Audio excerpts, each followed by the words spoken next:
Hello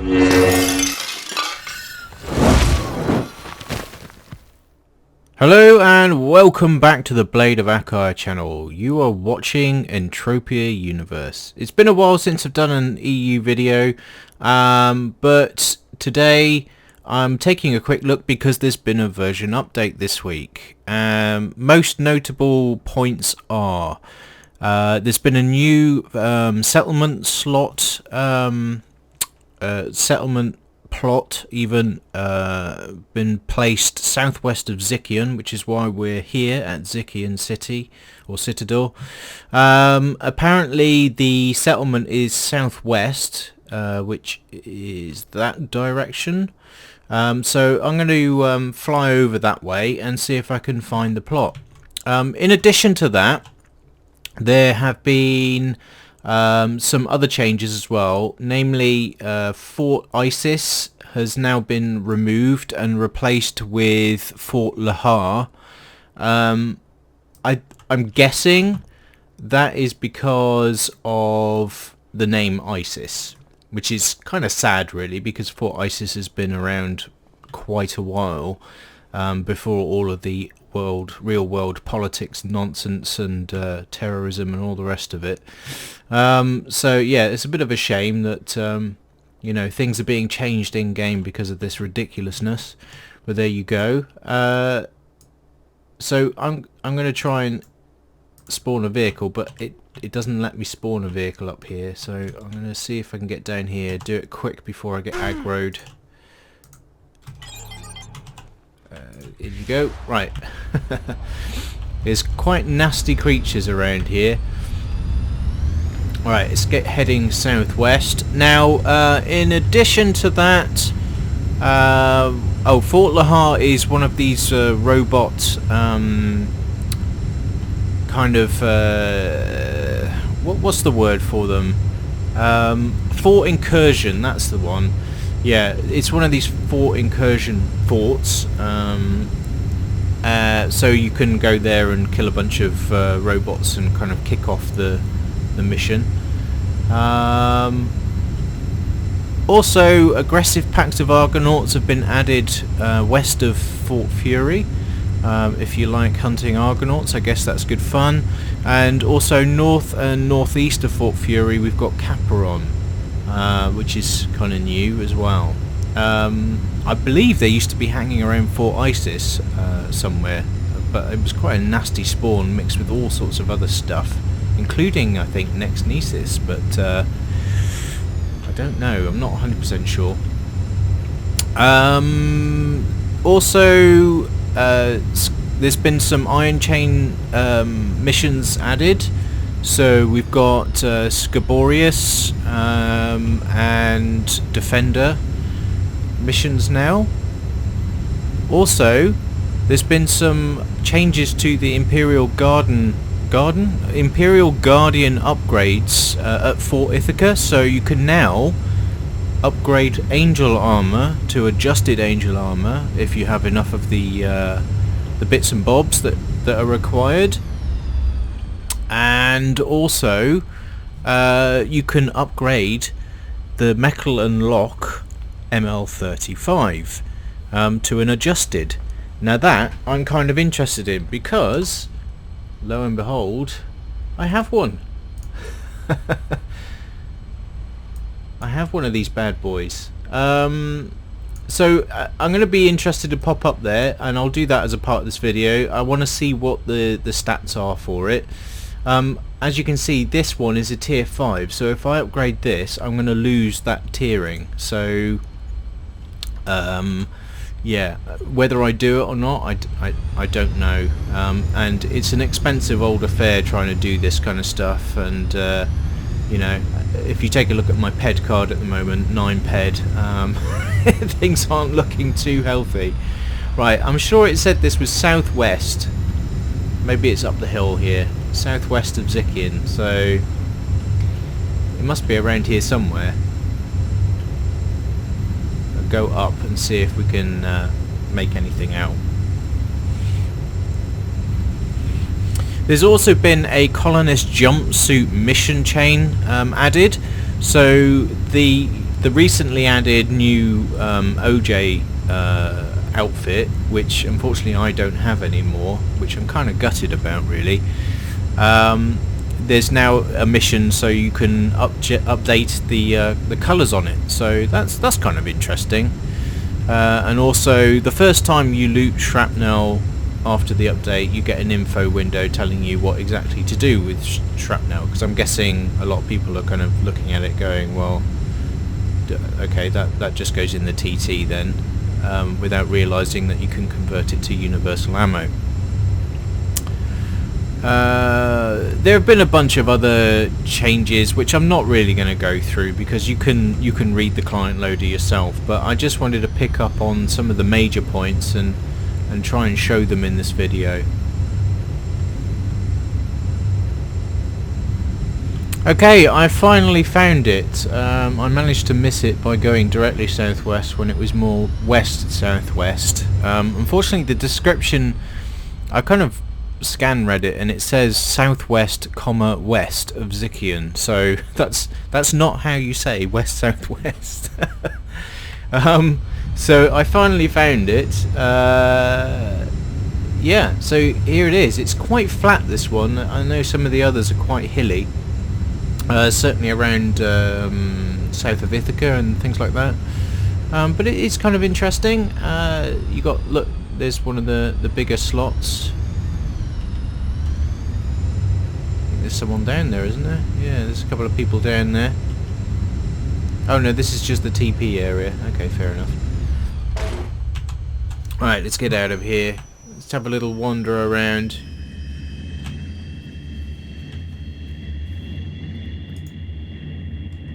Okay, am I not going to get a blip on my map for that? I guess not. Where's this take you? I don't want to step on that just in case. Right, so it's in kind of in the water as well a bit. Well, it looks kind of nice here. Unfortunately, I've picked the night time to come here, which means you can't really see it that well. But what I have noticed is that the night sky here on Calypso seems to have changed. There's only this tiny little like pair of moons, moon and asteroid maybe. I'm not sure which it is, but there used to be a moon, and it used to be much bigger in the sky than that. And I don't know whether they've changed that for realism. I don't know, but the night sky does look a bit different. They've definitely done something with it. Okay, so yeah, this is Hestia, the latest plot. Anyway, I'm going to find Fort Lahar,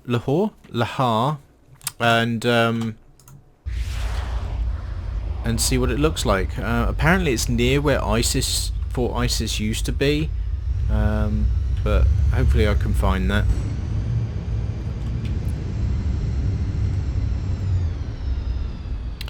Okay, so this is Fort Lahar, apparently near where Fort Isis used to be, and I'm not sure how much they've changed the terrain here, but I would imagine that Fort Isis was kind of behind one of these hills, and it was built into the hill a bit, and I think they've kind of leveled this area quite a bit to support this change. But yeah, this is Fort Lahar. It's one of these fort incursion bases, as I said before. Nothing much really interesting about it at the moment, although someone has said in the chat that there is a quest from Fort Fury that leads you to here, so I should probably pick that up if it's a freebie. But anyway, I found it anyway because someone was helpful enough to give me the coords. Right, now it's on to Fort Ithaca to take a look at this ML35 upgrade. Okay, I'm here at Fort Ithaca, so I'm now just going to head over to the Guardian upgrade NPC and see what this upgrade is all about.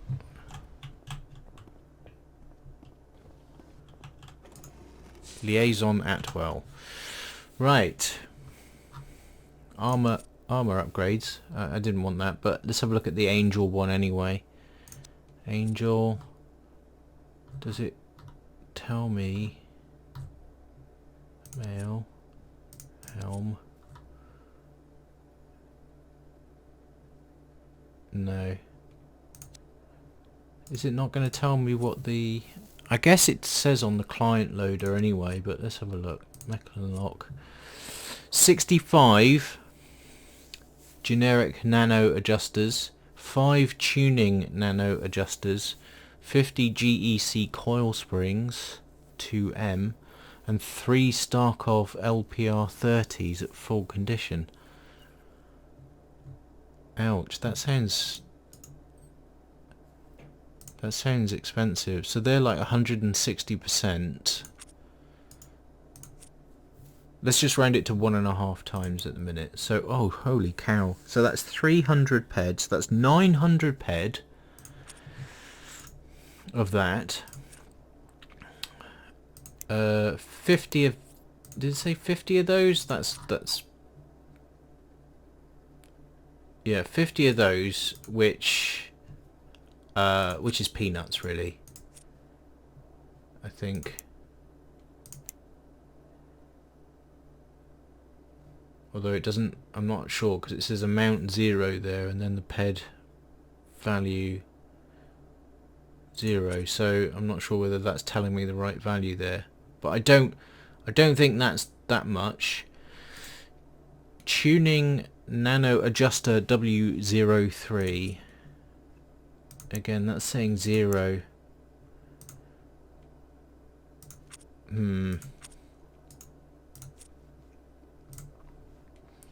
And we know the nano adjusters are like, well, they've spiked up for this month because of this update. I think they were running around 300%, and now they've spiked up to 400%. I think they were like 50 ped each. And then obviously your ML35, which then gets upgraded. Okay, so these are the core stats. 38 attacks per minute, 73 penetration, 8 impact, total of 81 max, range 140. Okay, so when it's been upgraded, you've got 73 penetration still, 8 impact still, so there's no change there. The range is still 140, and the attacks per minute goes up to 44. So that's where you're seeing a difference. It's going from 38 uses to 44. Apparently the damage per second is going to hit just shy of 60. I think that's the maximum, is it not? I'm not sure. I'm going to have to check. But it's an awful lot of money for no extra damage. Oh, so okay. So taking a look at Entropia.info on the weapon chart, and thankfully, actually, someone's already put the details for the adjusted mech unlock in there, so I can put them side by side. We can see the damage per second, not taking in effective damage, which is skill based. I'm just taking the kind of maximum value, or the median of 10-10 ability, I think. It's showing an increase of just over 8 damage per second. So we're going from 51.3 damage per second to 59.4. The ammo, that's interesting. The ammo usage has decreased from 1700 to 1690. So that's where the damage per peck thing is coming in, I guess. That and the extra. No, I mean that's just the reload, so that's fake. So yeah, we're going from 4.14 damage per peck to 4.16. Those aren't big enough numbers, in my opinion. Not for the amount of stuff they're going to want for this upgrade. you know, you've got a 65 generic nano adjusters. If I remember rightly, the nano adjusters are 50 ped per, or are they 10 ped per? And then ultimately about 40 ped. Let me go and check on the auction and let's see. Let's have a look. Nano adjusters. Are you joking? Generic nano adjuster. Oh, I had an S in it. No, they're 5 ped each. Okay, so I was a bit way off there. So if they're 5 ped each and they're going for roughly 400%, we're looking at 20 ped each times by 65. So let me just pump that in.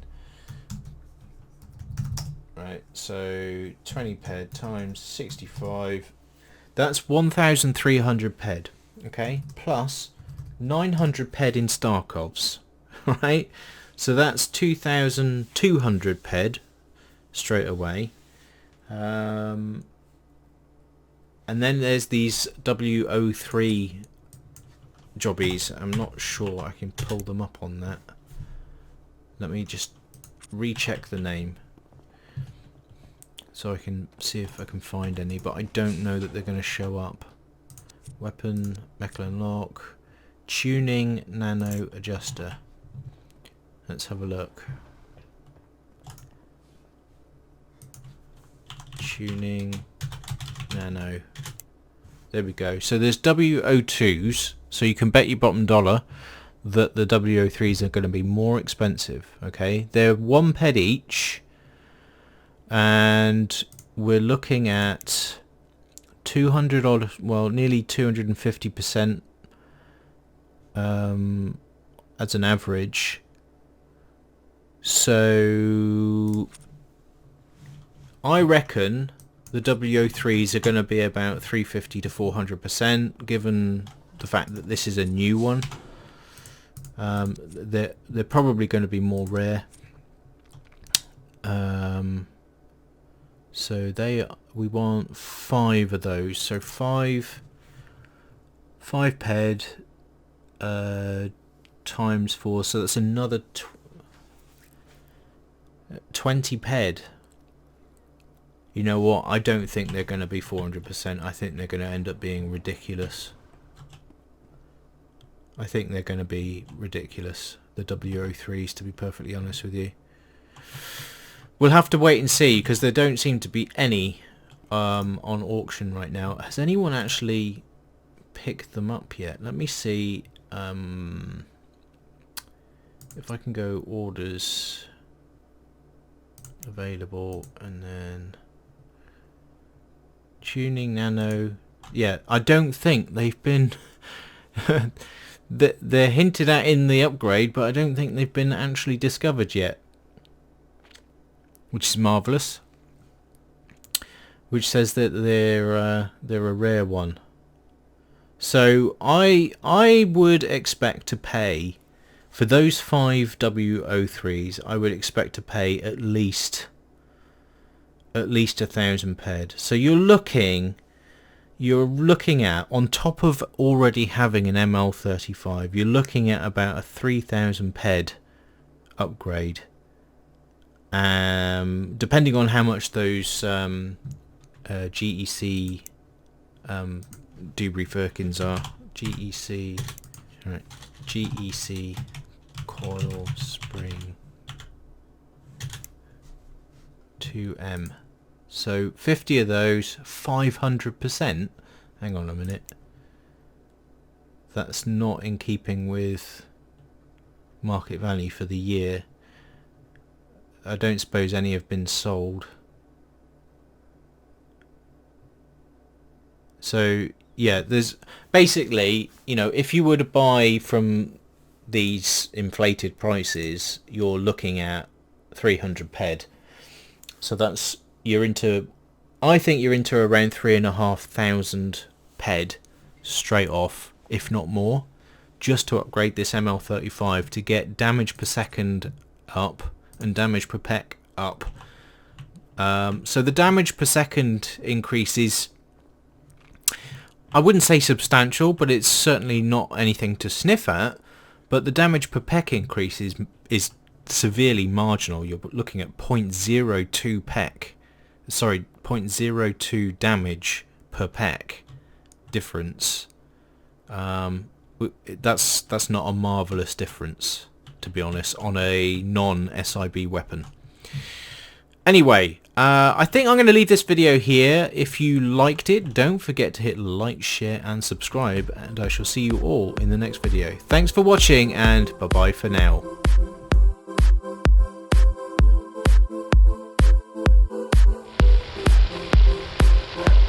Right, okay, run. What? Oh, what? The dog is savage. What? Is there any need for that? He's a boy.